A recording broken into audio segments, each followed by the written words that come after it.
Myanmar में एक बार फिर एक दशक पहले का संकट दस्तक दे रहा है। नई हलचल तख्ता पलट की है। खबर यह है कि उस सरकार को कुचलकर म्यांमार की आर्मी सत्ता पर काबिज होने की तैयारी में है, जिसे नवंबर 2020 में ही चुना गया था।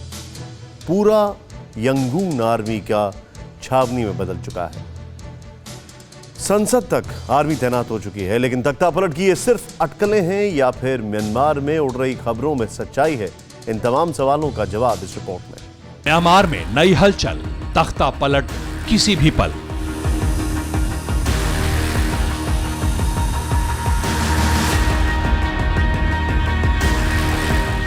मार्शल लॉ की अटकलें, सियासतदान हालात से डरे।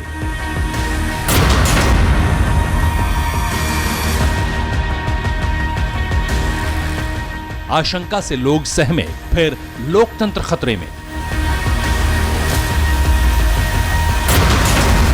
संविधान पर खतरा मंडराया, वही खौफ फिर लौट आया।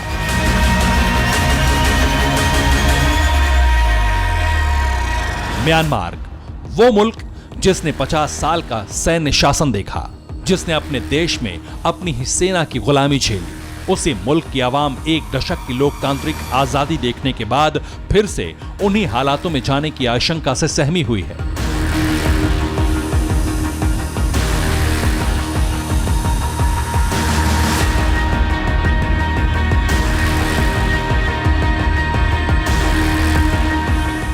वो भी ऐसे वक्त में जब म्यांमार में लोकतंत्र अपनी जड़ें पूरी तरह से जमा भी नहीं सका। लेकिन सवाल यह है, आखिर मार्शल लॉ की आशंका को बल कहां से मिला?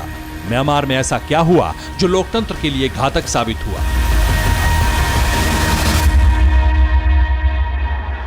दरअसल म्यांमार में नवनिर्वाचित संसद की पहली बैठक होने जा रही है। ठीक इस बैठक के पहले सेना के इरादों से संदेह पैदा हुआ है। सेना अध्यक्ष मिन आंग हलायंग ने ऐलान किया कि म्यांमार में जो हालात हैं वो उन खास परिस्थितियों की तरह हैं जिसमें देश के संविधान को रद्द किया जा सकता है।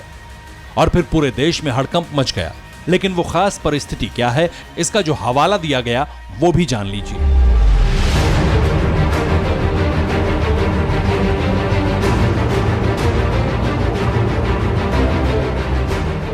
नवंबर महीने में म्यांमार में संसदीय चुनाव हुए थे। सत्ता में National League for Democracy party आई। इसी पार्टी पर चुनाव में धांधली का आरोप है और सेना अध्यक्ष ने कमान हाथ में लेने के संकेत दिए।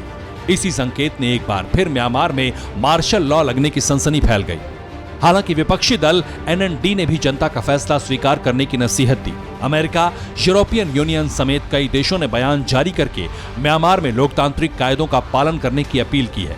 लेकिन जिस मार्शल लॉ के जख्म अब तक म्यांमार की जनता के दिलों में हरे हैं, उसका मवाद बहने लगा। म्यांमार में एक दशक पहले तक सैन्य शासन था। यह सैन्य शासन करीब 50 साल तक जारी रहा। इसलिए जनता को यकीन दिला पाना मुश्किल हो गया कि म्यांमार मार्शल लॉ की व्यवस्था में नहीं जा रहा है। हैरानी की बात यह है कि इस खलबली के बाद सेना ने भी स्पष्टीकरण दिया कि म्यांमार की सेना संविधान का पालन करने के लिए प्रतिबद्ध है। लेकिन जनता और संसद की हलचल खत्म नहीं हुई। शुरू होने वाले संसदीय सत्र को देखते हुए यंगून में कड़ी सुरक्षा व्यवस्था की गई है और नतीजा यह है कि देश में कयासों का दौर फिर शुरू हुआ कि सेना की तैयारी सत्ता हथियाने की है। Bureau report, TV9 Bharatvarsh. फिक्र आपकी, सोमवार से शुक्रवार रात 9 बजे सिर्फ TV9 भारतवर्ष पर।